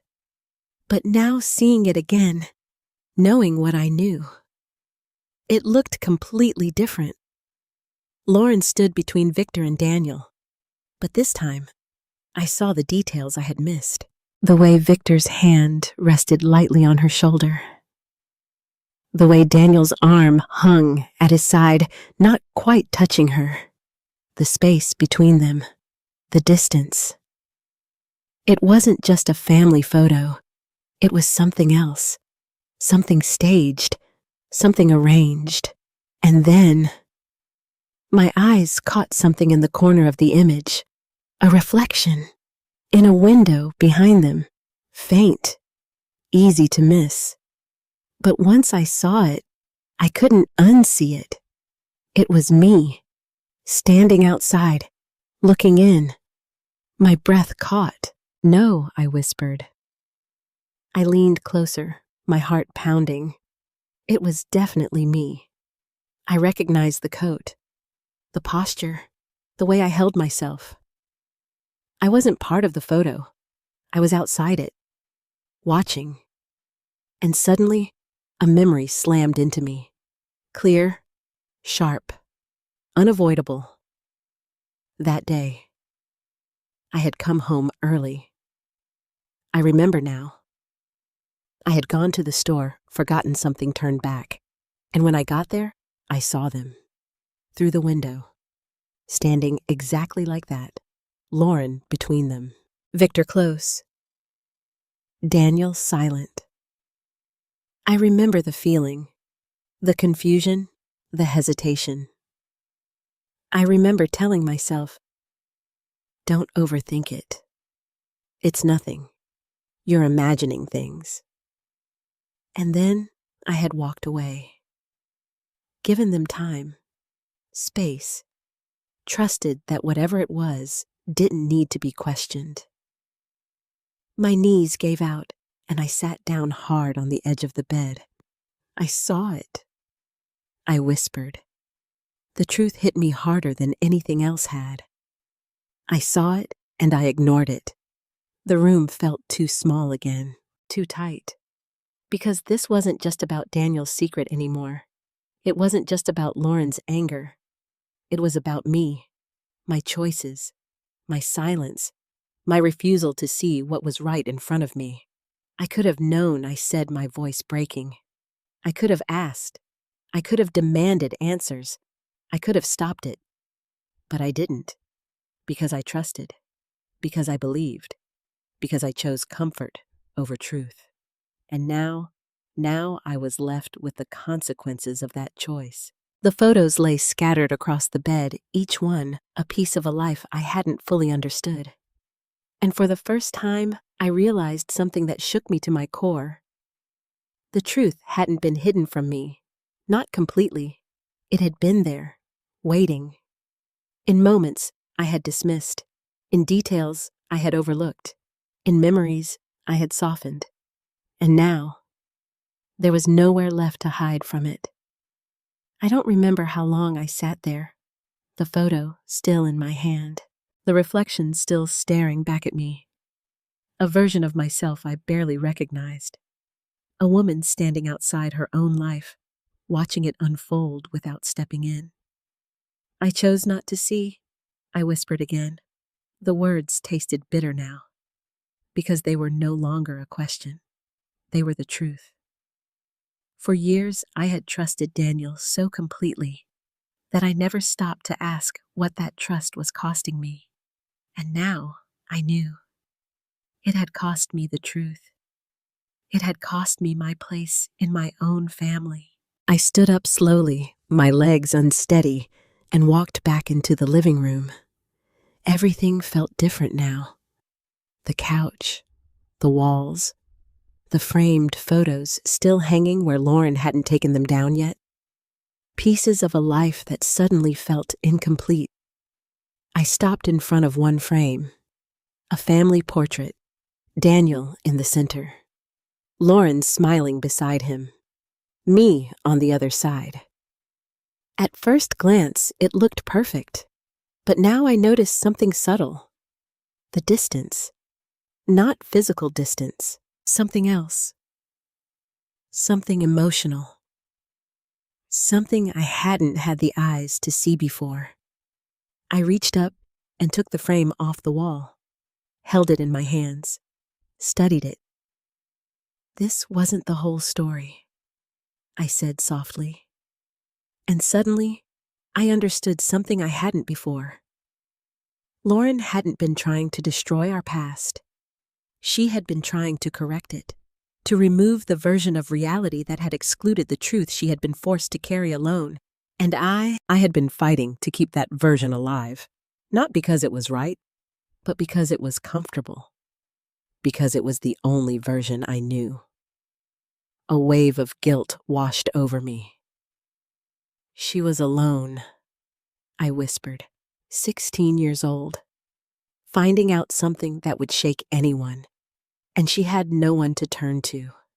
Not me, not Daniel, because Daniel had kept the secret, and I had been living in it without knowing, or maybe without allowing myself to know. I placed the frame down carefully and walked toward the kitchen. Lauren would be home soon. And for the first time since all of this started, I knew I had to approach her differently. Not as someone defending the past, not as someone clinging to a version of truth, but as someone willing to finally see, even if it hurt. The sound of the front door opening pulled me from my thoughts. She was back. I heard her keys drop onto the table, her footsteps, familiar, but still distant. Lauren, I called out. She appeared in the doorway a moment later, her expression guarded as always. Yes. I took a breath. A real one this time. I went ba-breath. A real one this time. I went back to the old neighborhood, I said. Her brows furrowed slightly. Why I needed answers, I replied. She didn't say anything, but I could see the tension in her shoulders. What did you find back to the old neighborhood, I said. Her brows furrowed slightly. Why I needed answers, I replied. She didn't say anything, but I could see the tension in her shoulders. What did you find? She asked after a moment. I held her gaze. I spoke to Mrs. Patterson, I said. That got her attention. Her posture stiffened, and she pressed. She remembered him, I said. I didn't need to say his name. We both knew. Lauren exhaled slowly like she had been expecting that. She would, she said. She said he came around often. I continued. That everyone noticed. Lauren nodded faintly. Yeah, she said, they did. I swallowed hard. And I didn't, I added. That made her look at me, really look at me. For a long moment, neither of us spoke. I also found something else I said quietly. Her expression tightened again. What I hesitated. Then walked back to the bedroom and returned with the photos and the document. I placed them on the table between us. She stared at them for a second before reaching out. Her fingers brushed the edge of one photo. You found these? She said, not surprised, just acknowledging it. Yes, I replied. She picked one up slowly. The same photo, the one with the reflection. Her eyes lingered on it longer than before, and for the first time, I saw something new in her expression. Not anger, not resentment, but sadness. You see it now, she said quietly. I nodded. I see everything I didn't want to see before. She looked down at the table. I tried to show you, she said. I know, I replied, and I didn't listen. The admission felt heavy, but necessary. Lauren didn't respond right away. She just stood there holding the photo. Then she set it down again and crossed her arms. So what now? She asked. The question hung in the air, because that was the part we hadn't figured out yet. Not the past, not the truth, but what came next. I don't know, I admitted. Her expression hardened slightly. Figures, she said. But I know one thing, I added. That stopped her. When I met her eyes. I'm done pretending, I said. The words felt different this time, not defensive, not reactive, just honest. I'm done holding on to a version of our life that isn't complete, I continued. And I'm done pretending that what you've been feeling doesn't matter. Lauren's gaze softened just slightly. I never said it didn't matter, she said. No, I replied, but I acted like it didn't. Silence settled between us again, but this time it felt different, less hostile, more open. I can't change the past, I said quietly, and I can't undo what Daniel did or didn't do. Her jaw tightened at the mention of his name. But I can choose how I face it now, I added. And how is that, she asked. I took a slow breath. By listening, I said. By asking the questions I should have asked years ago. She studied me for a moment, as if trying to decide whether she believed me. And if the answers aren't what you want to hear, she asked. I didn't hesitate this time. Then I hear them anyway. Something shifted in her expression again. Not fully, not completely, but enough. Because for the first time, it felt like we weren't standing on opposite sides anymore. We were standing in the same place, facing the same truth. Even if we didn't know what to do with it yet. And maybe that was where healing started. Not with answers, but with the willingness to finally ask the right questions. That night felt different, not quieter, not easier, but clearer. For the first time since everything had started unraveling, I wasn't trying to defend anything anymore. Not Daniel, not the past, not even myself. I was just present. Lauren sat across from me at the dining table. The photos still spread between us, like pieces of evidence in a trial neither of us had asked to attend. Neither of us spoke for a while, but this silence wasn't hostile. It was something else, something that felt like thinking, processing. "What do you want to know?" she asked finally. Her voice was steady but softer than before. I looked at her carefully, because this time I didn't want to ask the wrong question. "I want to understand," I said. "Everything?" She studied me for a moment, as if testing whether I meant it. Then she nodded once. "Okay," she said quietly. She picked up one of the photos, the one from the living room, the one where Daniel stood behind her and Victor sat beside her. "You see this?" she asked. "Yes," I said. "This wasn't a random moment," she continued. "This was planned." My chest tightened slightly. "Planned how?" She exhaled slowly. "Victor would come over on certain days," she said. "Not randomly, not casually. There was a schedule." A schedule. The word echoed in my mind. It wasn't something I understood at first. She continued. "When I was little, I just thought he was a family friend, someone important." I nodded faintly. "That's what I thought too," I said. She gave a small, humorless smile. "Yeah," she said. "That's what everyone thought." Her fingers tightened slightly around the photo.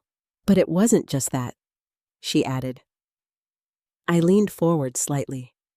"What do you mean?" She hesitated, and for a moment, I saw something I hadn't seen before. Fear. Not of me, but of the memory itself. "Victor wasn't just visiting," she said slowly. "He was involved." "Involved how?" I asked. She swallowed. "In decisions," she said. "In plans. In things that affected our lives." My mind raced. "Like what?" She looked at me, really looked at me. And then she said something that made my entire body go still. "My school," she said. I blinked. "What? He paid for it," she said. I stared at her, unable to process it. "That doesn't make sense," I said. "Daniel, your father, he handled all of that." "No," she said quietly. "He didn't." The words hit hard. "Victor paid for my private school," she continued. "For my activities. For a lot of things you thought were coming from Dad." I felt like the air had been pulled out of the room. "No," I whispered. But even as I said it, something inside me shifted. Because I remembered the sudden changes, the upgrades, the things that had felt like blessings at the time. Like Daniel had simply worked harder, provided more, loved deeper. But now they looked different. "They had an arrangement," Lauren said. I looked at the document again. The agreement, the clause, financial support. It all fit. But not in a way I had ever imagined. "Why?" I asked, my voice barely holding together.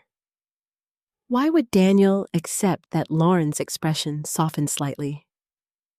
"Because he thought it was the only way to keep everything together," she said.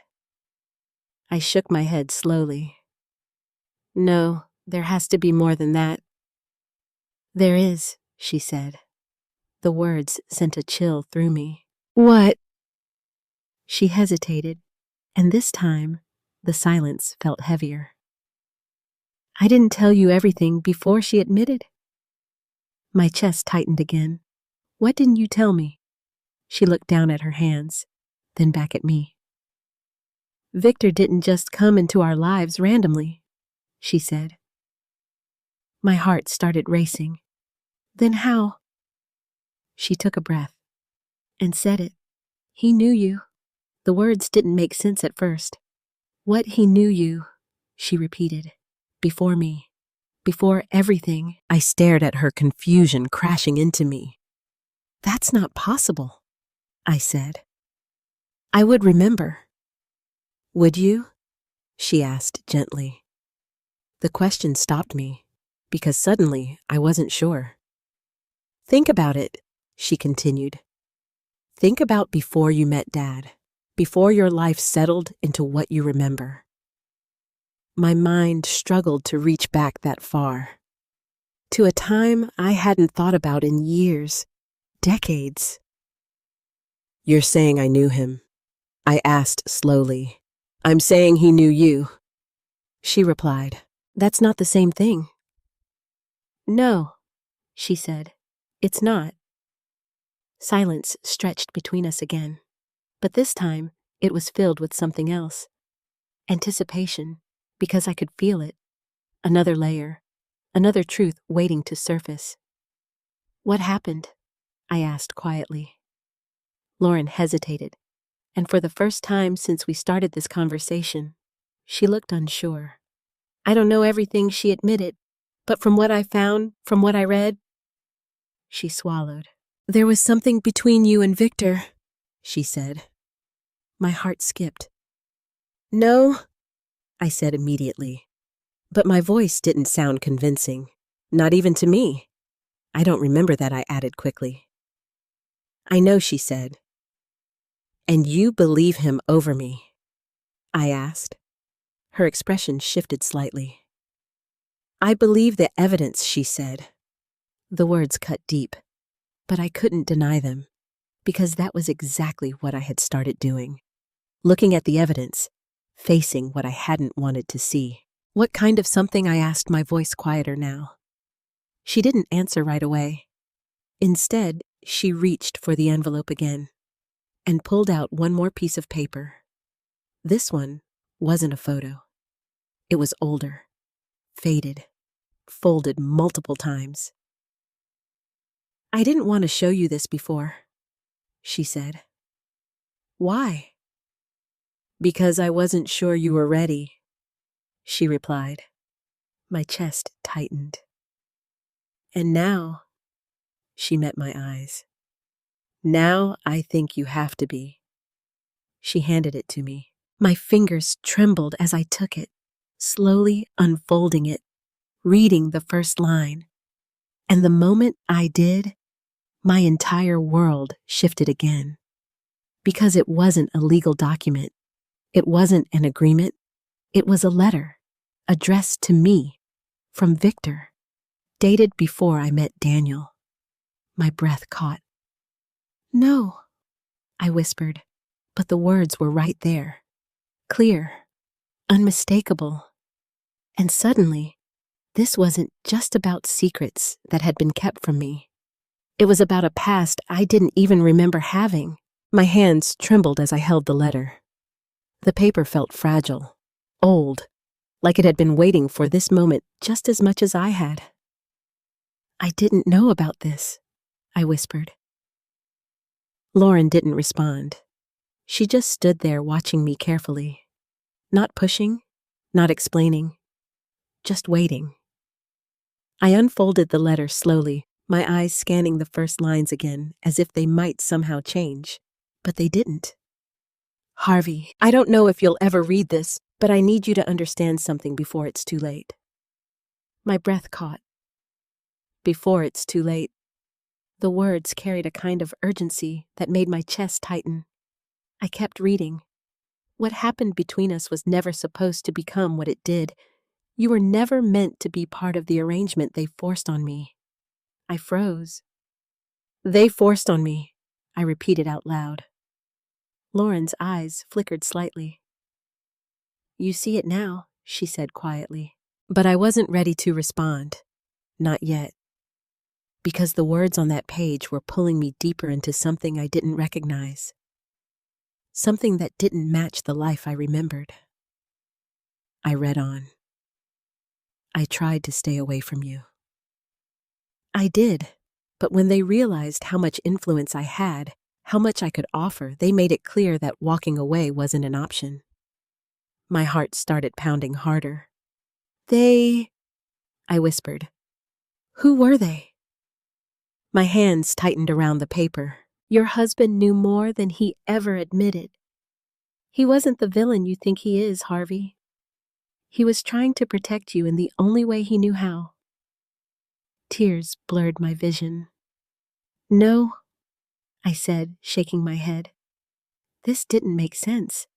Daniel had known. He had agreed, but protect me. From what I kept reading, my breath uneven now. There were things happening around us. Business deals, investments, people with power who didn't like losing control. I was part of that world long before you ever met me. And when they realized I cared about you, they used it. My heart dropped. This wasn't just personal. This wasn't just about relationships or betrayal. This was something bigger, something darker. The arrangement was never about replacing your husband. It was about keeping everything stable, about making sure no one lost what they had, including you. I felt dizzy. The room seemed to tilt slightly. Lauren, I whispered, but I couldn't even form a full sentence, because everything I thought I understood was unraveling again. This wasn't a simple story. It wasn't just a secret affair. It wasn't just a hidden truth about her father. It was something constructed, something controlled, something built to maintain a balance I had never even known existed. I forced myself to keep reading. I never wanted you to find out this way. I never wanted you to feel like your life was a lie. Because it wasn't not entirely. What you had with Daniel was real. What you had with your daughter is real. But it was built on decisions made without your consent. My throat tightened painfully. Decisions made without my consent. The words echoed in my head, because suddenly everything felt different. I wasn't just someone who had been lied to. I was someone who had been excluded, protected maybe, but also controlled. I looked up at Lauren, my eyes filled with something I couldn't quite name. I didn't know any of this, I said. She nodded slowly. I believe you, she replied.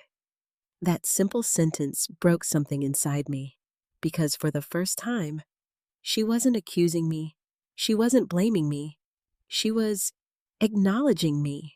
I looked back down at the letter, my vision still blurred. There was one final paragraph. I hadn't read it yet, and something inside me hesitated, because I knew. This was the part that would change everything. I took a shaky breath and read it. If you're reading this, it means the truth has finally surfaced. And if it has, then you deserve to know one last thing. My heart pounded in my chest. The day that photo was taken, the one where you stood outside and chose not to come in, that wasn't an accident. Daniel knew you were there. I knew you were there. And we both made the same decision. My entire body went still. No, I whispered. I read the line again and again. But it didn't change. They knew, I said, my voice breaking. Lauren's expression softened. Yes, she said. I shook my head, unable to process it. Why wouldn't they come get me? Why wouldn't they explain? Because that was the moment everything could have fallen apart, she said quietly. And instead, they let me walk away. I said, yes. The word hit harder than anything else, because suddenly, that memory wasn't just mine anymore. It was shared, observed, decided. They had seen me standing there. They had known I was confused, and they had chosen silence. I felt something inside me crack, not violently, not loudly, but deeply, because that moment, that single moment, had been my chance to ask, to demand, to see the truth. And instead, I had walked away, and they had let me. I thought I was protecting myself, I whispered. Lauren didn't respond. because she knew, just like I did. I looked back at the letter, my hands still trembling. The final line stared back at me. I hope one day you can forgive all of us, not because we deserve it, but because you deserve peace. I closed my eyes slowly, and for a moment, everything was quiet. Not empty, not numb, just still, because there was nothing left to uncover. No more hidden layers, no more missing pieces. This was it, the full truth, and it was heavier than anything I had imagined. But it was also clear. I opened my eyes and looked at Lauren. She was watching me carefully, waiting, just like she had been from the beginning. I don't know how to feel, I admitted. Her expression softened again. You don't have to figure it out all at once, she said. I nodded slowly, because she was right. This wasn't something I could process in a single moment, or even a single day. But for the first time, I wasn't trying to run from it. I wasn't trying to deny it. I wasn't trying to rewrite it. I was just accepting it, piece by piece, truth by truth. And maybe that was enough for now. The house felt different the next morning. Not lighter, not brighter, but honest. For the first time in years, maybe ever, I wasn't waking up inside a version of my life that had been carefully arranged for me.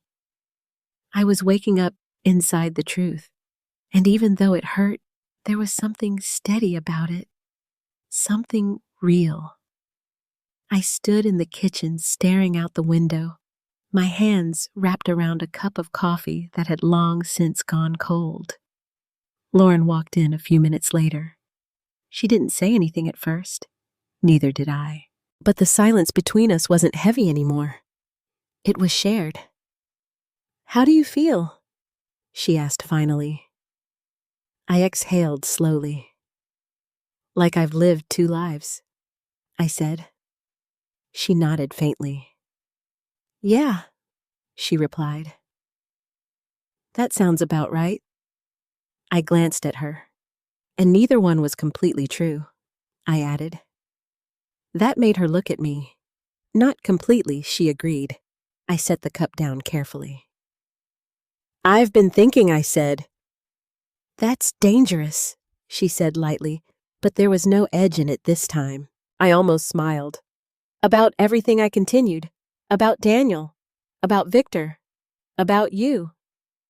She crossed her arms slightly, but not defensively. Just listening. And she asked, and I think I finally understand something I didn't before, I said. What's that? I hesitated for a moment. Then I said it. Love doesn't always come clean. She frowned slightly. What do you mean? I took a breath. Daniel loved us. I believe that. Not perfectly. Not honestly. But truly. She didn't interrupt, so I kept going. He made choices that hurt us. I continued. He kept secrets. He built something without my consent. But he also stayed. He also gave you a life. He also tried to hold everything together in the only way he knew how. Lauren looked down slightly. And Victor, she asked. I paused, because that was harder. Victor, I said slowly, was part of something bigger than us, something complicated, something I still don't fully understand. I shook my head slightly. But I don't think he was trying to destroy us, I added. I think he was. Trapped in it too. Lauren didn't respond right away. She just stood there processing. And me, she asked after a moment. I looked at her, really looked at her, at the woman she had become. Strong, guarded, carrying something she shouldn't have had to carry alone. You were a child, I said softly. Her expression shifted slightly. You didn't choose any of this. I continued. You didn't create it. You just inherited it. Her eyes filled with something she didn't quite let surface. "And you've been trying to make sense of it ever since," I added. She nodded faintly. "Yeah," she said. "I'm sorry," I said. The words came out quietly, but they carried everything I had been holding back. "For what?" she asked. "For not seeing," I replied. "For not asking. For leaving you alone with something you shouldn't have had to figure out by yourself." She looked at me surprised. "You didn't know," she said. "I could have known," I said. "Maybe not everything, but something." I swallowed hard. "And even if I didn't, I should have been someone you felt safe telling." That hit her. I could see it. Because for the first time, her guard dropped completely. Just for a second. "I didn't think you'd believe me," she said quietly. "I know," I replied, "and that's on me." Silence settled between us again. But this time, it felt like something was finally breaking open. Not painfully, not violently, but gently. "I was angry," she admitted. "I know," I said. "I still am sometimes." "That's okay," I replied. She looked at me surprised. "It is?" she asked. "Yes," I said, "because anger means you cared. It means something mattered to you." She let out a small breath. "Yeah," she said, "it did." We stood there for a moment, two people who had been separated by truth, now standing inside it together. "So, what do we do now?" she asked. I thought about that, really thought about it, because for the first time, there was no script, no version of reality to follow, just choice.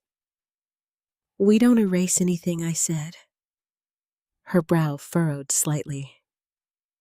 "What?" "We don't erase the past," I repeated. "Not the good parts, not the painful parts, not the truth." She looked uncertain. "Then what?" "We learn how to live with it," I said. "All of it." She was quiet for a moment. "That sounds, we don't erase the past," I repeated. "Not the good parts, not the painful parts, not the truth." She looked uncertain. "Then what?" "We learn how to live with it," I said. "All of it." She was quiet for a moment. "That sounds hard," she admitted. "It is," I said, "but it's also honest." She nodded slowly. "And maybe," I added, "we start building something new." She looked at me again. "Like what?" "Like a relationship that isn't based on assumptions," I said, "or silence, or pretending." She considered that, then asked softly, "Is that even possible?" I smiled faintly. "I don't know," I admitted, "but I think it's worth trying." For a moment, neither of us moved. And then slowly Lauren stepped forward. Not dramatically, not emotionally, just enough. Enough to close the distance between us. And for the first time in a long time, we didn't feel like strangers. We felt like something else, something unfinished, but real. And maybe that was enough, because life doesn't always give you perfect endings. Sometimes it gives you the truth and the chance to decide what you do with it. And this time, I wasn't going to look away. The truth doesn't always arrive gently. Sometimes it comes in pieces hidden in old letters, buried in photographs, carried silently by the people closest to us. And when it finally surfaces, it can feel like everything we believed has been taken away. But the truth doesn't exist to destroy us. It exists to free us. Harvey's journey isn't just about uncovering secrets. It's about facing the parts of life we choose not to see. About understanding that love can be real, even when it isn't perfect. And that sometimes the people we trust the most are doing the best they can, even when they're wrong. Lauren's anger wasn't cruelty.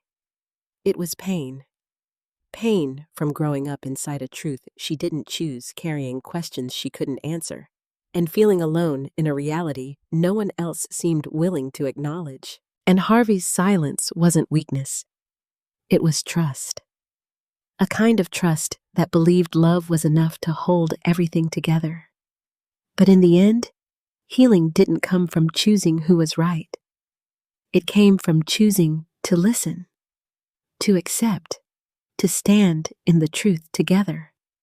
Because families aren't defined by perfection. They're defined by what we do when everything falls apart. So now, I want to ask you, if you discovered a truth like this in your own life, would you face it, or would you turn away? Tell me what you think in the comments. I read every single one. And if this story touched you in any way, don't forget to like and subscribe. There are more stories like this waiting for you. Stories that remind us we're not alone in the things we feel, the mistakes we make, and the healing we hope for.